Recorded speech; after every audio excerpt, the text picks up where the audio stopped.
Hello everyone, I am Tathagato Panja. I welcome all of you to my channel Biology with Brother. तो हम लोग यार discuss कर रहे हैं इकोलॉजी के बारे में। और इकोलॉजी जो यूनिट है उस यूनिट के इससे पहले के जो चैप्टर्स थे 2 चैप्टर वो हमने काफ़ी अच्छे से डिटेल में प्रीवियस ईयर्स क्वेश्चन के साथ और एनसीईआरटी मार्किंग के साथ ख़त्म कर लिया है। और उम्मीद है आपने भी वो वाला लेक्चर पूरा अच्छे से देखे होंगे। तो आज हम लोग यार इस वीडियो पे डिस्कस कर रहे होंगे बायोडाइवर्सिटी एंड कंजर्वेशन।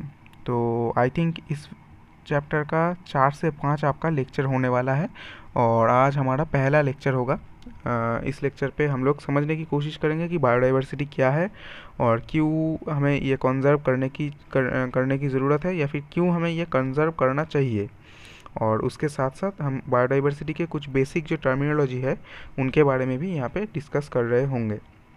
और यहाँ पे भी मैंने वही आपका पिछले जो चैप्टर था उसी वाला ट्रिक अपनाया है कि मैं एनसीईआरटी को ऑलरेडी हाईलाइट करके लाया हूँ। तो आप भी इसके साथ साथ अपना जो एनसीईआरटी है वो भी खोल लीजिए और उसको मेरे साथ साथ अंडरलाइन करते हुए चलिए। और वो जो अंडरलाइन पार्ट है उनमें मैं कुछ बहुत ही ज़्यादा इंपॉर्टेंट जो पोर्शन होते हैं तो उनको भी मार्क करवाते हुए चलूँगा।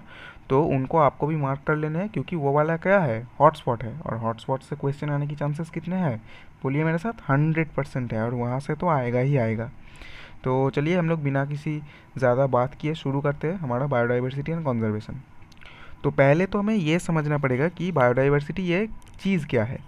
तो बायोडाइवर्सिटी आप लोगों को आप लोग अगर इस जो नाम है इस नाम को अगर एनालाइज करेंगे तो क्या कह रहा है, बायोडाइवर्सिटी। तो बायोलॉजिकल डाइवर्सिटी आप कह सकते हैं। तो किसी भी बायोस्फीयर जो है उस बायोस्फीयर में बहुत सारे ऑर्गेनिज्म होते हैं। तो डिफरेंट टाइप ऑफ ऑर्गेनिज्म अगर किसी भी जगह पे मिलेगा तो उसको तो आप डाइवर्सिटी ही कहते हैं। जैसे कि हमारा जो इंडिया है इस कंट्री में क्या है, डाइवर्सिटी विथ यूनिटी ऐसा होता है। तो क्योंकि हमारे यहाँ बहुत सारे जो है रिलीजियन, बहुत सारे भाषा के जो लोग हैं वो यहाँ पे रहते हैं, इसीलिए डाइवर्सिटी विथ यूनिटी ये हमारे कंट्री इंडिया के लिए हम कह सकते हैं। और यहाँ पे भी वही बायोडाइवर्सिटी मतलब जो डिफरेंट टाइप ऑफ ऑर्गेनिज्म है एक ही जगह पे वो मिलते हैं तो इसको आप बायोडाइवर्सिटी कहते हैं। और यहाँ पे कंजर्वेशन जो है वो तो हम लोगों को पता है कि किसी भी जगह पे जो बायोडाइवर्सिटी मिलते हैं वो किसी कारण से अगर लॉस हो जाता है तो वो लॉस को हमें प्रिवेंट करना चाहिए। और प्रिवेंट के साथ साथ अगर हम कुछ डिफरेंट मेथड के थ्रू अगर उनको कंजर्व कर पाए तो फिर तो वो और भी अच्छा होगा। तो ये आपका बेसिकली कंजर्वेशन होगा। और यहाँ पे हमें बायोडाइवर्सिटी एंड कंजर्वेशन ये वाला चैप्टर ही पढ़ना है। तो पहले तो यहाँ पे जो पहला जो पार्ट यहाँ पे पैराग्राफ दिया है यहाँ पे बेसिकली आपको क्या कर रहा है कि जो बायोडाइवर्सिटी के कुछ आपको फिगर दे रहा है कि उस फिगर के थ्रू आपको समझाने की कोशिश कर रहा है कि अर्थ में कितना ज़्यादा अमाउंट ऑफ डाइवर्सिफिकेशन है या फिर कितना ज़्यादा अमाउंट ऑफ डाइवर्सिटी है। तो इसको अगर आप चाहे तो एक बार रीड कर लीजिएगा। यहाँ पे ये जो डाटा दिया हुआ है आई डोंट थिंक यहाँ से कोई भी क्वेश्चन बनेगा, बनने की कोशिश भी नहीं है और बनने की कोई चांसेस भी आई थिंक नहीं है।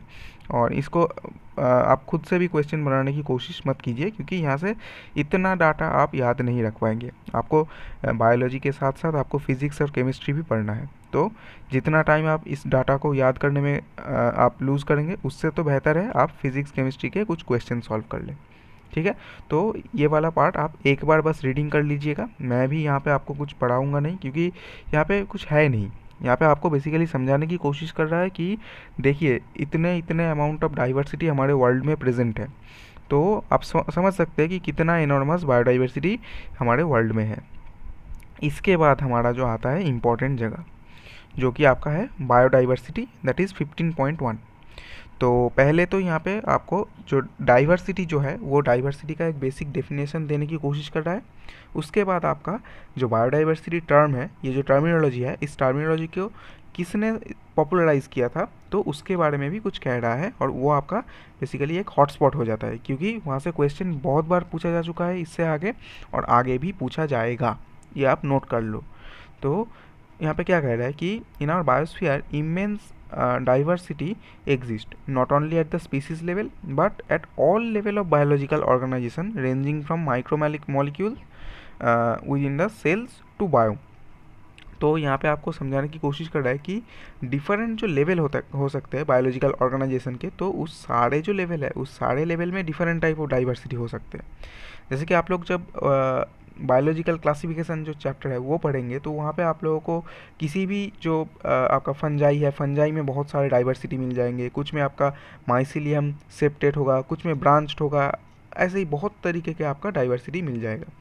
तो वही आपको समझाने की कोशिश कर रहा है कि डाइवर्सिटी जो कि एक हेटेरोजेनिटी है, मतलब सिमिलैरिटी नहीं है, डिफरेंट टाइप ऑफ चीज़ें हैं। हेटेरो मतलब डिफरेंट, तो हेटेरोजेनिटी को आप डाइवर्सिटी कहते हैं। और ये सिर्फ एक लेवल पे नहीं, यानी एक स्पीसीज़ लेवल पे ऐसा नहीं है, वो सारे ही लेवल पे, यहाँ तक कि जो माइक्रोमोलिक्यूल या फिर मैक्रोमोलिक्यूल जो है वहाँ पे भी आपका डाइवर्सिटी मिल सकते हैं। इसके बाद biodiversity is the term popularised by sociobiologist Edward Wilson. ये आपका काफ़ी इंपॉर्टेंट चीज़ है कि आपका जो एडवर्ड विल्सन है, तो एडवर्ड विल्सन ने क्या किया था, जो बायोडाइवर्सिटी टर्म है उस टर्म को पॉपुलराइज किया था। तो बहुत ही ज़्यादा इंपॉर्टेंट है, इसको आप मार्क कर लीजिए। इसके बाद यहाँ पे आता है हमारा काफ़ी ज़्यादा इंपॉर्टेंट एक हॉटस्पॉट चीज़। यहाँ पे मैंने कुछ पास में कुछ चीज़ें लिख भी दिया है कि इसमें आपको example of all of this, यहाँ पे 3 टाइप ऑफ आपका डाइवर्सिटी दिखाएगा: genetic diversity, species diversity, ecological diversity. So you have to remember each and every example given in NCERT of these 3 type of diversity. Okay, तो पहले तो हमें genetic diversity पढ़ना है, तो हम पहले जेनेटिक डाइवर्सिटी जो है उसका एक बेसिक ओवरव्यू लेने की कोशिश करते हैं। तो जेनेटिक डाइवर्सिटी जो होता है उनके जीन में वेरिएशन, ये आप एक सिंपल भाषा में आप कह सकते हैं। तो a single species might show high diversity at the genetic level over it's distributional range, यानी ये कौन से जगह पे डिस्ट्रीब्यूट होगा वो उसके जेनेटिक डाइवर्सिटी के ऊपर, यानी जेनेटिक मेकअप के ऊपर डिपेंड करता है। और उसी के कारण उनका जो जेनेटिक डाइवर्सिटी के कारण उनका डिस्ट्रीब्यूशनल रेंज भी डिफरेंट हो सकता है। तो इसी को आप क्या कहते हैं, इसी को आप कहते हैं जेनेटिक डाइवर्सिटी।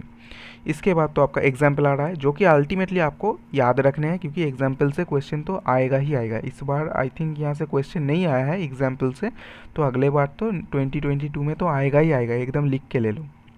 तो पहला तो आ रहा है rauvolfia vomitoria, growing in different Himalayan ranges. तो आप लोगों को पता है कि रावल्फिया जो है, यहाँ पे रावल्फिया सार्पेंटिया भी एक होता है, तो उससे एक केमिकल रिलीज होता है जो कि रेसारपिन है, वो मेडिसिनल है। वो आपका जो हेडेक लाइक जो चीज़ें होते हैं उसका उसके मेडिसिन के रूप में भी यूज़ होता है। और इसके बाद आपका एक और एग्जांपल है कि India has more than 50,000 genetically different strains of rice and 1,000 varieties of mango. तो यहाँ पे आई थिंक आपको ऐसे क्वेश्चन पूछ सकता है कि which of the following has most genetic diversity in India. तो क्या आपका आंसर हो जाएगा, राइस होगा। और अगर राइस नहीं है तो फिर आपका मैंगो हो जाएगा। और बाकी का अगर कुछ और भी स्पीसीज़ अगर वहाँ पे ऑप्शन में दिया हुआ हो तो उसको आपको एलिमिनेट करना पड़ेगा, क्योंकि यहाँ पे आपको अगर क्वेश्चन में कभी आए तो आपको मैंगो या राइस, ये तो इन दोनों में से कोई ना कोई तो ऑप्शन में आएगा ही। और अगर मैंगो और राइस दोनों है तो आपको दिख रहा है कि मैंगो का मोर डाइवर्सिटी होगा।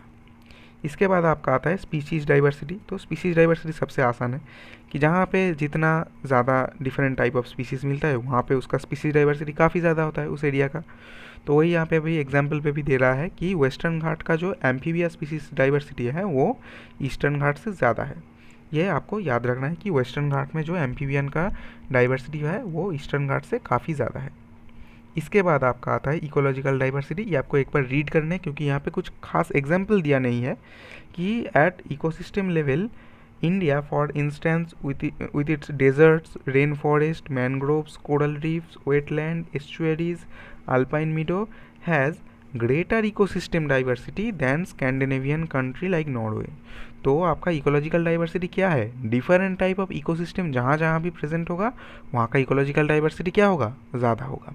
तो ये आपको समझना पड़ेगा, और इसीलिए आप कह सकते हैं कि स्कैंडिनेवियन कंट्री लाइक नॉर्वे से हमारा इंडिया में इकोलॉजिकल डाइवर्सिटी जो होगा काफ़ी ज़्यादा होगा। और इकोलॉजिकल डाइवर्सिटी के साथ साथ आप ये भी कह सकते हैं कि इकोलॉजिकल डाइवर्सिटी जहाँ पे ज़्यादा होगा वहाँ पे तो स्पीसीज़ भी ज़्यादा होगा, तो स्पीसीज़ डाइवर्सिटी भी वहाँ पे ही ज़्यादा होगा।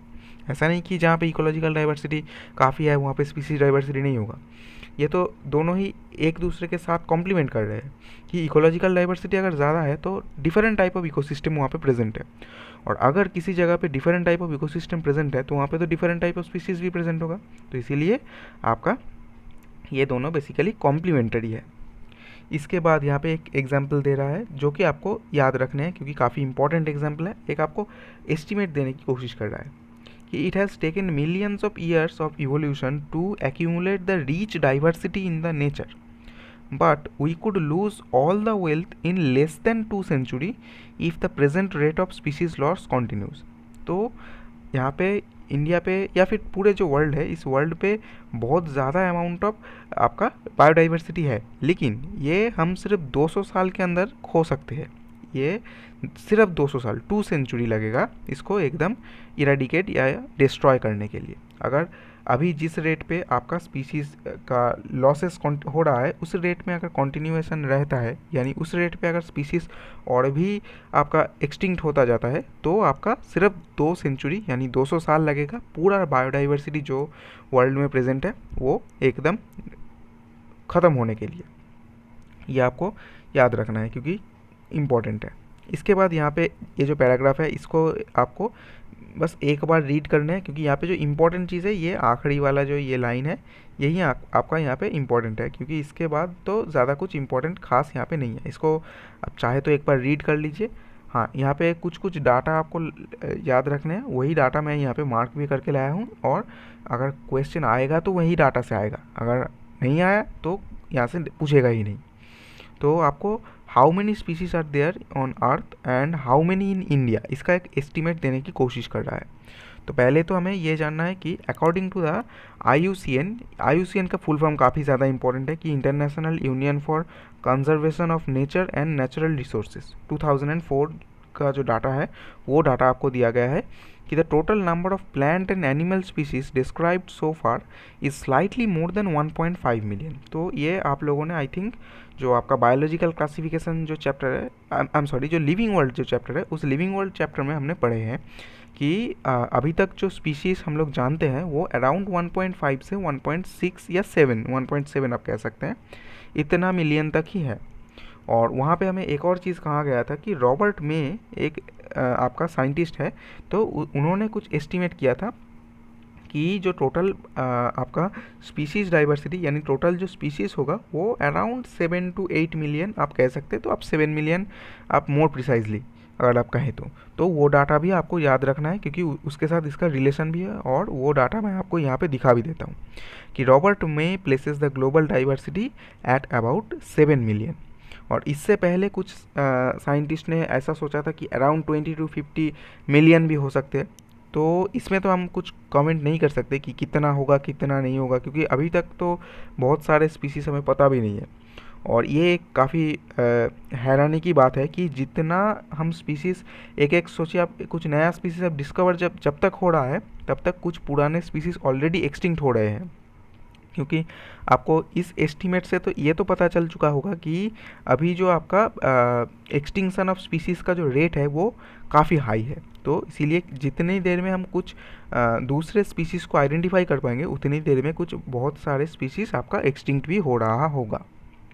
इसके बाद considering that an overwhelming large portion of the species is waiting to be discovered are in the tropics। यहाँ पे ये लाइन तो आपको अंडरलाइन करवाने की जो मेन आप मेरा मोटिव था वो था ट्रॉपिक्स में मैक्सिमम अमाउंट ऑफ बायोडाइवर्सिटी मिलता है, ये वाला फैक्ट आपको याद रखना है। और इसका कॉज क्या है वो भी हम आगे वाले लेक्चर में ज़रूर जानेंगे, क्योंकि वो NCERT में काफ़ी बड़े बड़े तरीके से मेंशन किया हुआ है और काफ़ी ज़्यादा इंपॉर्टेंट चीज़ है, क्वेश्चन फंसने की चांसेस बहुत ज़्यादा है वहाँ से इस साल। ठीक है, इसके बाद यहाँ पे एक चीज़ दिया हुआ है जो कि मैंने यहाँ पे लिखा है just the order not the value. तो यहाँ पे कुछ जो बायोडाइवर्सिटी इंडिया में या फिर पूरे वर्ल्ड में ही बेसिकली जो प्रेजेंट है उसका कुछ एस्टीमेट दिया है कि कौन सा कितना ज़्यादा है कौन सा कितना कम है। यहाँ पे कुछ एक डायग्राम के थ्रू यहाँ पे आपको समझाया गया है। और आई थिंक आपका जो किसी भी कोचिंग इंस्टीट्यूट जो होगा उसका जो मॉक टेस्ट होगा उस मॉक टेस्ट में तो आपको इस डायग्राम से डायग्रामेटिक क्वेश्चन ज़रूर मिला होगा कि एकदम यहाँ पे NCERT का जो डायग्राम है वो आपको दे देगा।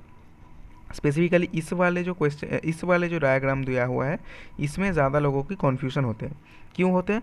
क्योंकि सब लोगों को ये तो पता है कि जो आर्थ्रोपोड है वो सबसे लार्जेस्ट फाइलम होगा, तो सबसे लार्जेस्ट डाइवर्सिटी वहीं पे मिलेगा, तो सबसे ज़्यादा जो होगा वो आपका इंसेक्ट होगा, इस पर कोई दो राय नहीं है। लेकिन उसके बाद अब उनको एनिमल किंगडम का एक चीज़ याद आता है कि हमने तो वहाँ पे पढ़ा था कि आर्थ्रोपोड के बाद जो मोलास्क आते हैं, तो मोलास्क बेसिकली आपका सेकेंड लार्जेस्ट ग्रुप होता है। तो यहाँ पे अगर डायग्राम में कुछ पॉइंट ना किया गया हो तो वहाँ पे तो देख के ऐसा लग रहा है कि इसके बाद ये जो दिखा रहा है ये आपका ऑरेंज कलर के थ्रू, तो वो आपका सेकेंड हाईएस्ट होना चाहिए। तो बहुत लोग वहाँ पे क्या कर देते हैं, गलती कर देते हैं, क्योंकि वहाँ पे मोलास्क लगा देते हैं। तो यहाँ पे आपको एकदम एनसीईआरटी जिस ऑर्डर पे दिया हुआ है, अगर क्वेश्चन में, अगर ओरिजिनल एग्जाम में कभी भी ऐसा डायग्रामेटिक क्वेश्चन आता है, हालांकि अभी तो जनरली नहीं पूछा जाता, लेकिन कभी अगर आता है, हम सेफ साइड में रहते हुए ये कर लेना चाहिए। तो आपको एकदम याद रखना है कि इसके इंसेक्ट्स के बाद अगर आप क्लॉकवाइज चलेंगे तो क्लॉकवाइज चलते हुए जो पहला आएगा वही मोलास्क होगा। आप ये जो डायग्राम दिए हुए हैं इनको क्लॉकवाइज एंटी क्लॉकवाइज इस थ्रू आप याद रख सकते हैं, क्योंकि आप अगर इंसेक्ट जो है यहाँ के थ्रू अगर क्लॉकवाइज, तो पहले कभी भी यहाँ तक पहुँच नहीं सकते। पहले अगर आपको क्लॉकवाइज पहुँचना है तो आपको यहाँ तक ही पहुँचना पाएंगे जो मोलास्क है। ठीक है। इसके बाद यहाँ पे आपको ये भी याद रखना है कि फिशेस सबसे ज़्यादा होते हैं। यहाँ पे आपको सिर्फ यही चीज़ याद रखना है। आई डोंट थिंक कि यहाँ पे आपको मैमल्स, बर्ड्स, रेप्टाइल्स ये सब पॉइंट करने देंगे, क्योंकि ये काफ़ी कन्फ्यूजिंग हो जाएगा तब, क्योंकि इसमें तो आप लोगों को एकदम ही फिर रटना पड़ेगा। तो आई डोंट थिंक वैसा क्वेश्चन कभी देगा। लेकिन वर्टिब्रेट्स में ये आपको याद रखना है कि वर्टिब्रेट्स में फिशेस का अमाउंट सबसे ज़्यादा होता है, और इनवर्टिब्रेट्स में, जैसे कि आप लोगों को पता है आप लोगों को, कि इंसेक्ट्स होते हैं। और प्लांट्स में काफ़ी ज़्यादा इंपॉर्टेंट है एक, कि आपका फंजाई जो है आपका एंजियोस्पर्म से ज़्यादा है। और ये भी आपको याद रखना है कि आपका फंजाई, आप अगर अपने थ्रू देखेंगे तो आपका लेफ्ट हैंड साइड में फंजाई आएगा और एंजियोस्पर्म आपका राइट हैंड साइड में आएगा। ये आपको याद रखना है, क्योंकि ये भी आपका कोचिंग के क्वेश्चन में ज़रूर, कोचिंग के जो मॉक टेस्ट होते हैं वहाँ का क्वेश्चन में ज़रूर आएगा। और आई थिंक बहुत बार कोचिंग के डिफरेंट टाइप ऑफ जो कोचिंग इंस्टीट्यूट है तो वहाँ पे आ भी चुका है। लेकिन ओरिजिनल एग्ज़ाम में आई डोंट थिंक सो कि आने की चांसेस है, क्योंकि अभी तो ये डायग्रामेटिक क्वेश्चन काफ़ी ऑब्सोलेट सा है, जनरली पूछा नहीं जाता। ठीक है, फिर भी हम लोग कर लेते हैं। और यहाँ पे जो इन्फॉर्मेशन दिया हुआ है इसको हम लोग एक बार पढ़ लेते हैं कि more than 70% of all species recorded are animals. तो आपका टोटल जो आपका अभी तक 1.57 से 1.6 जो मिलियन स्पीसीज जो है उनके 70% जो है वो आपका एनिमल है, और उसके बाद जितना है बाकी के 30% जो है वो आपका प्लांट है। और उस प्लांट में algae and fungi, bryophytes, gymnosperm, angiosperm सारे हैं। तो यहाँ पे आपको कुछ कन्फ्यूजन हो रहा होगा कि फंजाई को आप कैसे यहाँ पे रख सकते हैं। तो पुराने क्लासिफिकेशन के नियम से हम लोग फंजाई को भी प्लेंटी में रखते हैं, क्योंकि उनका सेल वाल होते हैं। और आई थिंक आप लोगों को तो इतना तो अभी तक याद होगा, या फिर भूल गए, कि फंजाई का जो सेल वाल है वो जनरली किस चीज़ से बनते हैं, किस चीज़ का बना हुआ होता है? हाँ, काइटिन का बना हुआ होता है। ये आई थिंक आपको अभी तक तो याद होना चाहिए एटलीस्ट। तो इसके बाद जो है कि आपका comprises not more than 22% of the total. तो आपका जो 70% है वो तो एनिमल है, लेकिन पूरा का रिमेनिंग 30% ऐसा नहीं है कि वो प्लांट है, उसमें 22% सिर्फ ये लोग होते हैं। और among insect most species rich taxonomic group make up more than 70% of the total. तो यानी टोटल जो स्पीसीज है उसके तो 70% एनिमल है, और उस 70% के भी 70% आपका इंसेक्ट है। ये आपको काफ़ी ज़्यादा कभी कन्फ्यूजन हो जाता है। अगर लाइन से कभी क्वेश्चन पूछ ले तो इस लाइन से क्वेश्चन बन सकते हैं कि अगर आपके पास किसी 10 एनिमल है तो उस 10 एनिमल से 7 आपका इंसेक्ट हो जाएगा। या फिर आपको ऐसे क्वेश्चन दे सकता है कि आप सोचिए आपके पास यहाँ पे किसी जगह पे आपका 100 स्पीसीज़ है, तो उस 100 स्पीसीज़ में कितना इंसेक्ट हो सकता है।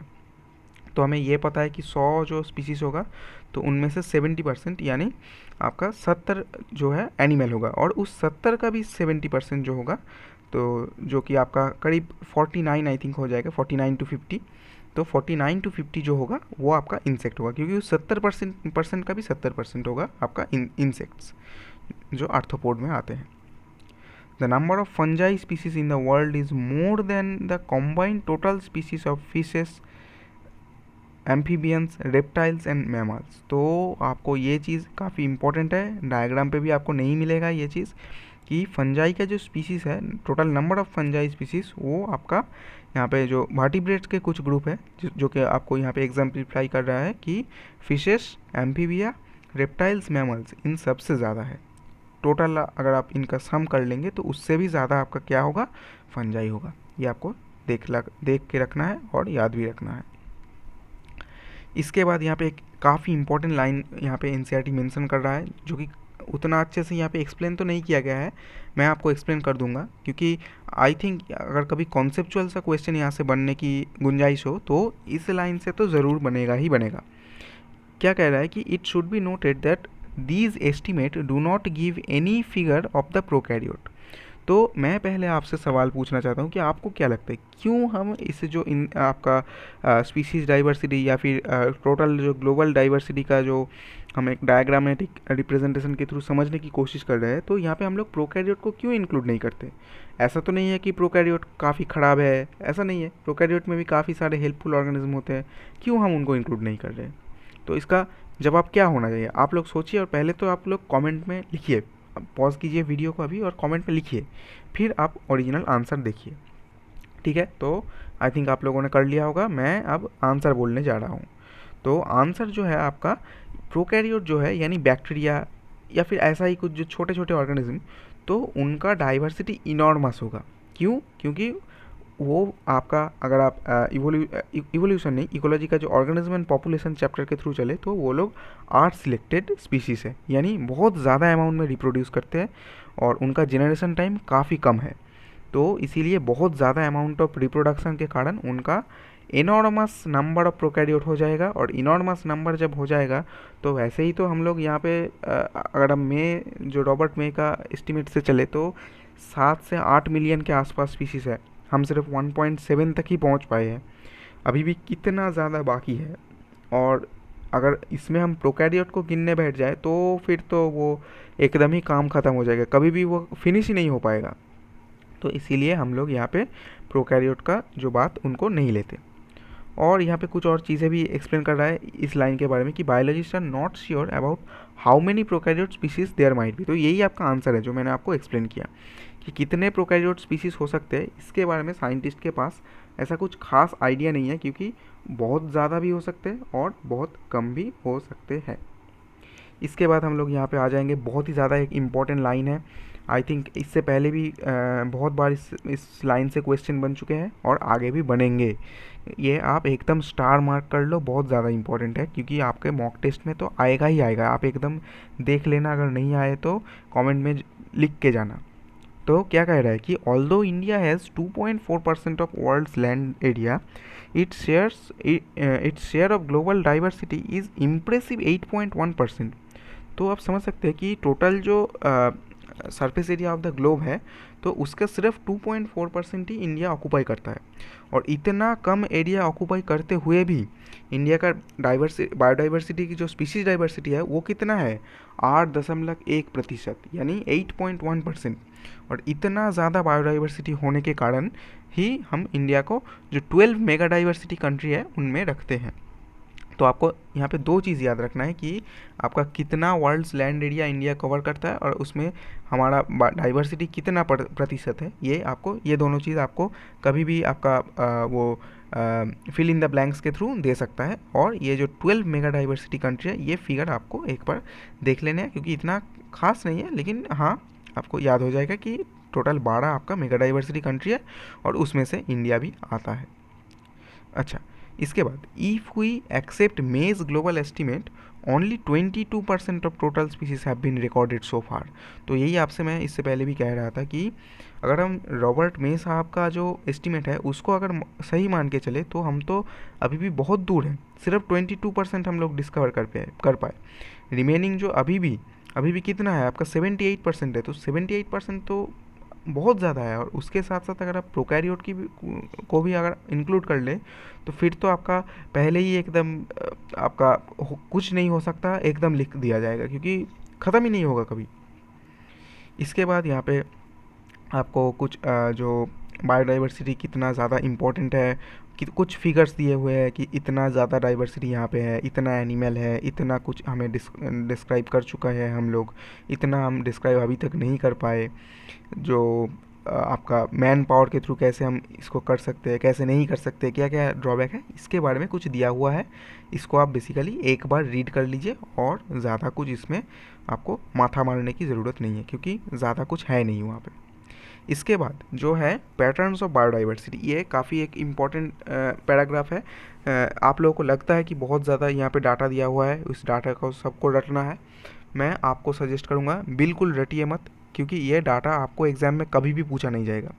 अगर पूछा जाएगा तो उस साल देख लेना कट ऑफ डिक्रीज़ हो जाएगा, क्योंकि इतना बुरा बुरा डाटा टोटल। अगर आप आपका नीट का सिलेबस में 96 चैप्टर्स है, कितने ऐसे डाटा है, कितनों को आप याद करेंगे? ये तो ह्यूमनली पॉसिबल नहीं है। और ये आपको एग्जामिनर को भी पता है, जो ये क्वेश्चन सेट कर रहा है वो भी तो इंसान है ना। वो तो कोई ऐसा नहीं कि मंगल ग्रह से आया है या फिर कोई दूसरा एलियन है, वो भी तो आपकी तरह इंसान है। तो उसको भी समझ आता है कि यार ऐसा टाइप का क्वेश्चन अगर ज़्यादा आ जाए तो स्टूडेंट को दिक्कत होगा। और वो लोग आपको कभी भी पेपर में हैरास नहीं करेंगे। अगर आप अच्छे से प्रिपेयर्ड है तो आपको पेपर आसान ही लगेगा।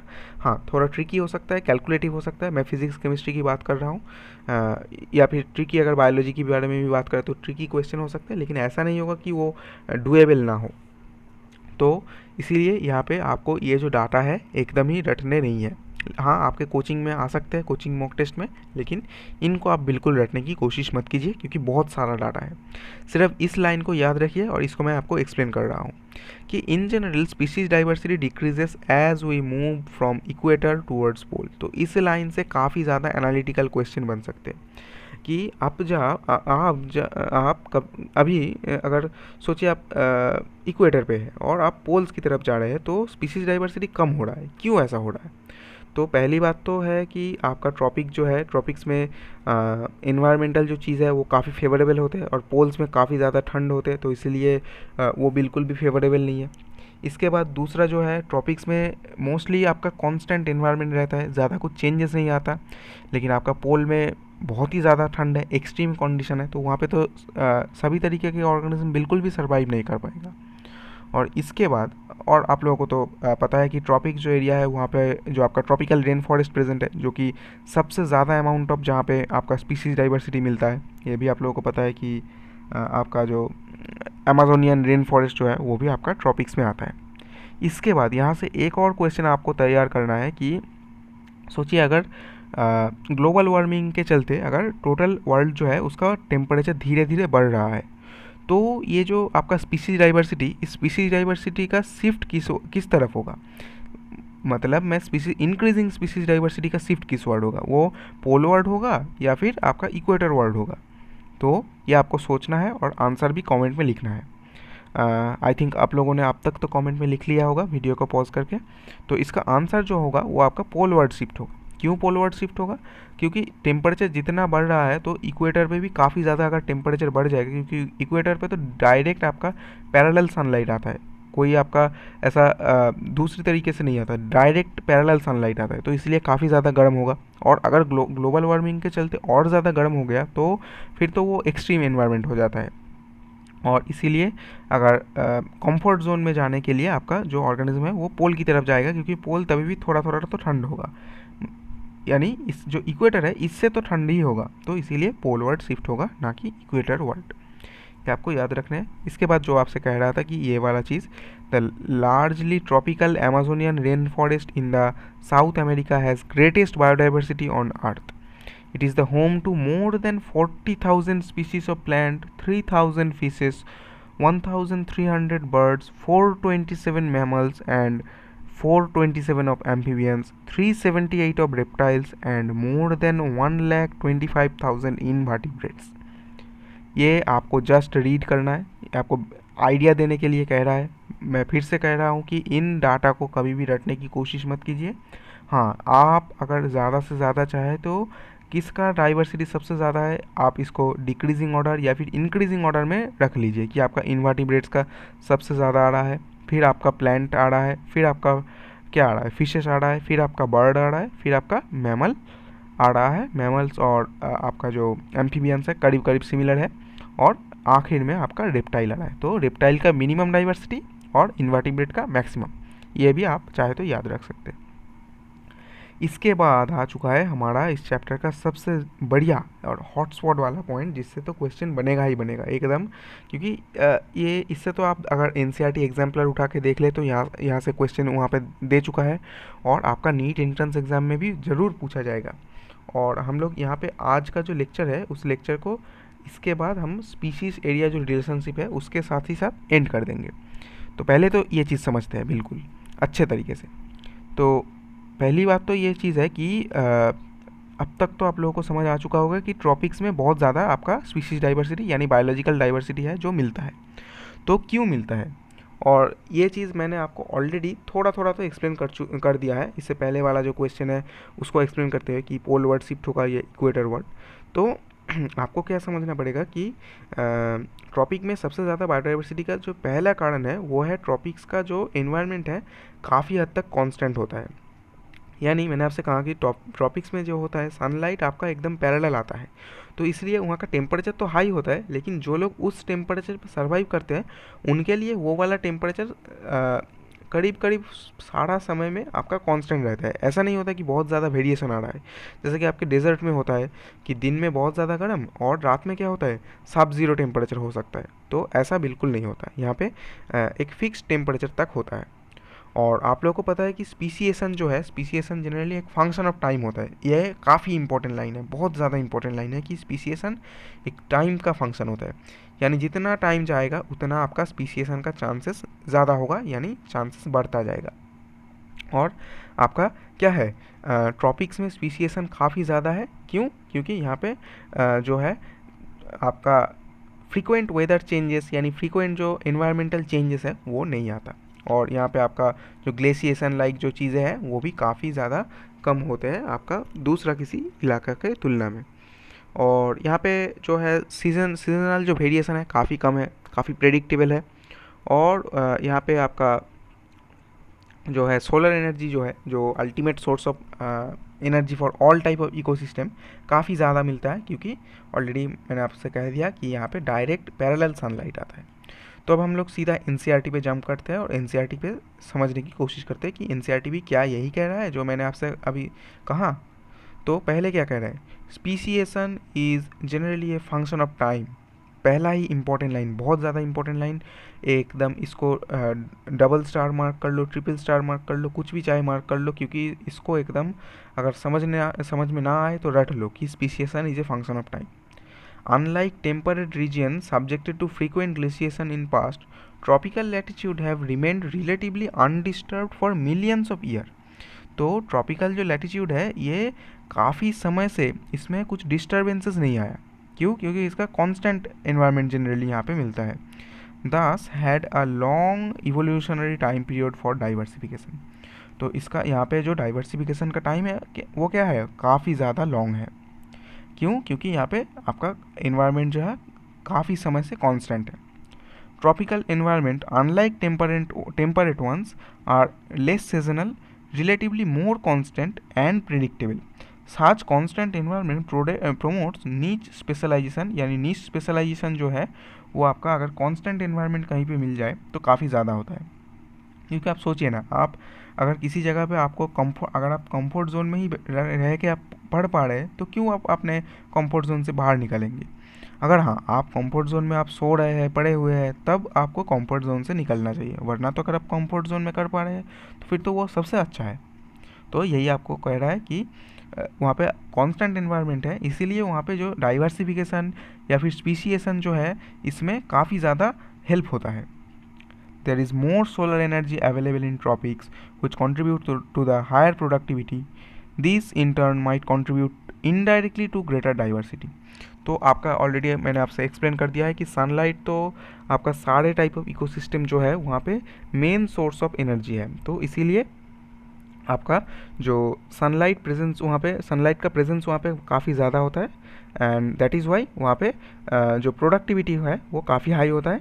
एंड इसी के कारण हम कह सकते हैं कि सनलाइट का प्रेजेंस है यहाँ पे, इसीलिए ये इनडायरेक्टली आपका प्रोडक्टिविटी में, डायरेक्टली आपका प्रोडक्टिविटी में कंट्रीब्यूट कर रहा है और इनडायरेक्टली आपका डाइवर्सिटी में भी कंट्रीब्यूट कर रहा है। तो ये आपको आई थिंक समझ आ चुका होगा, काफ़ी ज़्यादा इंपॉर्टेंट चीज़ है। ये जो 3 कारण दिया हुआ है ये बहुत ज़्यादा इंपॉर्टेंट है। और यहाँ पे आपको ऐसे क्वेश्चन पूछ सकता है कि which of the following is incorrect about the more biodiversity in the tropics.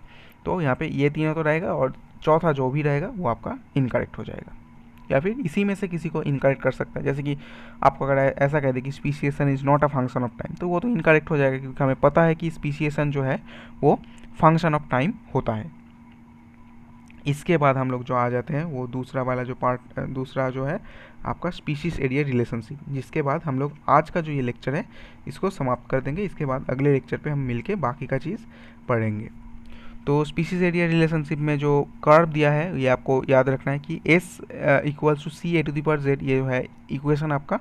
और इस इक्वेशन जो है, इस इक्वेशन में जो आपका वाई एक्सिस है वो आपको स्पीशीज रिचनेस डिनोट करता है और आपका एक्स एक्सिस एरिया डिनोट करता है। और यहाँ पे आपको बेसिकली यही कहने की कोशिश कर रहा होगा कि अगर आप अपना जो एरिया ऑफ एक्सप्लोरेशन है वो अगर आप बढ़ा देंगे तो आपका स्पीशीज रिचनेस भी बढ़ जाएगा, लेकिन अप टू ए लिमिट। तो ये जो अप टू ए लिमिट है ये चीज़ काफ़ी ज़्यादा ध्यान देने वाली है, क्योंकि इसमें बहुत सारे लोग मिस कर जाते हैं, क्योंकि वो एनसीईआरटी तो पढ़ रहे हैं लेकिन पैसिवली पढ़ रहे हैं। तो ये वाला पॉइंट काफ़ी लोग मिस कर जाते हैं कि up to a certain limit. ऐसा नहीं है कि आप अगर अपना जो फील्ड ऑफ एक्सपेरिमेंट यानी जो एरिया ऑफ आपका एक्सप्लोरेशन है वो अगर आप बहुत ज़्यादा बढ़ा दें तो आपका स्पीशीज़ रिचनेस भी बहुत ज़्यादा बढ़ जाएगा, क्योंकि अल्टीमेटली तो टोटल बायोस्फीयर में स्पीशीज़ रिचनेस एक लिमिटेड ही है। आपका टोटल नंबर ऑफ स्पीशीज़ जो अभी तक डिस्कवर्ड हुए हैं वो तो 1.7 मिलियन से ज़्यादा नहीं है, क्योंकि हाँ बहुत सारे बाकी के भी हैं वो तो अभी डिस्कवर होंगे, लेकिन ऐसा नहीं है कि जो हम लोगों को पता है वही तक अभी तक हमको पता है। तो इसीलिए अगर आप ज़्यादा आप सोचिए, अगर आप ज़्यादा दूर तक चले जाएंगे तो क्या आपको ज़्यादा मिलेगा? ऐसा नहीं होगा। आपको जितना आपको यहाँ पे टाइगर मिल सकता है, लायन मिल सकता है, बहुत सारे तरीके की चीज़ें मिल सकते हैं। अगर आप एक्सप्लोरेशन एरिया बढ़ा भी दे तभी भी आपको टाइगर ही मिलेगा। ऐसा नहीं है कि टाइगर का कुछ और दूसरा कुछ छोटा भाई बड़ा भाई जो है वो कुछ दूसरा स्पीसीज हो जाएगा। तो हाँ वहाँ पे दूसरा एरिया पे दूसरे टाइप ऑफ टाइगर होंगे, लेकिन हाँ वो तो स्पीसीज अल्टीमेटली सेम है। तो स्पीसीज डाइवर्सिटी बिल्कुल भी बढ़ नहीं रहा है। ये काफ़ी अच्छा चीज़ है, ध्यान देने वाली चीज़ है, आपको याद रखने हैं। और इसका जो इक्वेशन है S is equals to C A to the power Z, और यहाँ पे S है स्पीसीज रिचनेस और A जो है वो आपका क्या आपका एरिया एक्सप्लोर्ड को आपको डिनोट कर रहा है, और Z जो है उसको आप, ये चीज़ काफ़ी इंपॉर्टेंट है क्योंकि ऐसे जो ग्राफ्स है इससे अभी अभी क्वेश्चन ज़्यादा बन रहे हैं। क्योंकि आप अगर नीट 2021 अगर देखेंगे तो उसमें आपको वो जो n is equals to N naught e to the power आपका RT, ये जो ग्राफ था आपका जे शेप जो पॉपुलेशन कर्व था, उस कर्व से नीट 2021 में क्वेश्चन पूछा था कि ये जो है वो नेचुरल बेस ऑफ जो लॉगरिथम है उसके बारे में पूछा था कि ई किसको डिनोट करता है। तो यहाँ पे भी आई थिंक अगर पूछेगा तो जेड पूछ लेगा कि जेड किसको रिप्रेजेंट करता है। तो आपका है रिग्रेशन कोएफिशिएंट, और इसको आप slope of the straight line भी कह सकते हैं।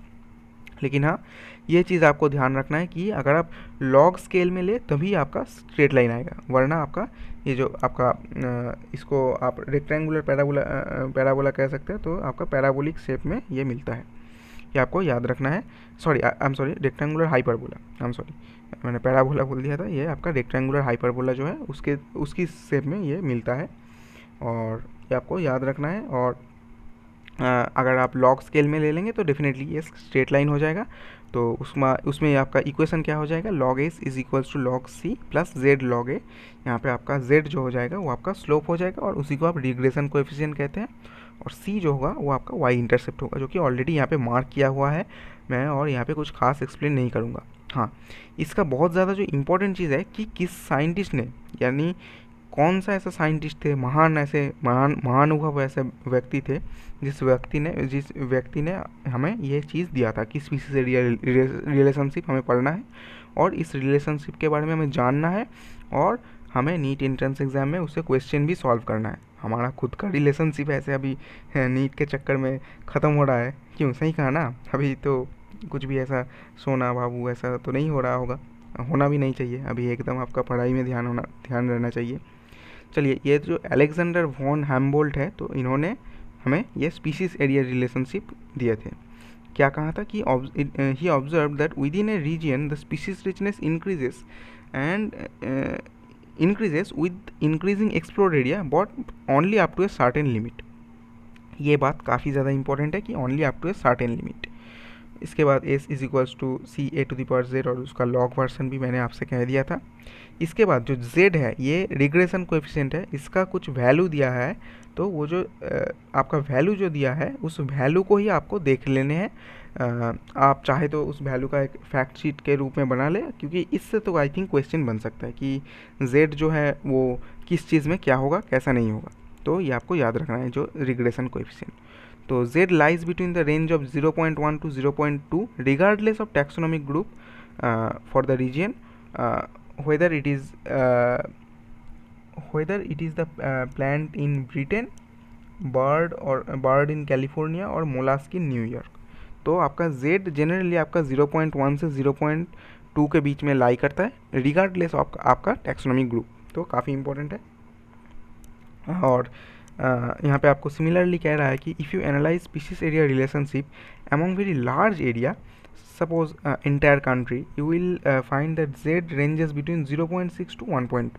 तो यहाँ पे आप ऐसे ही याद रख सकते हैं कि आपका जो अगर कोई छोटा देश यानी छोटा आप एरिया को अगर एक्सप्लोर करेंगे तो वहाँ पे आपका रिग्रेशन कोएफिशिएंट कितना होगा 0.1 से 0.2।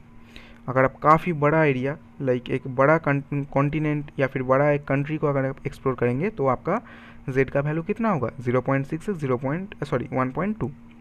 और फ्रूगीफोरस बर्ड्स यानी फ्रूट ईटिंग जो बर्ड है उनके लिए यह कितना होगा 1.15।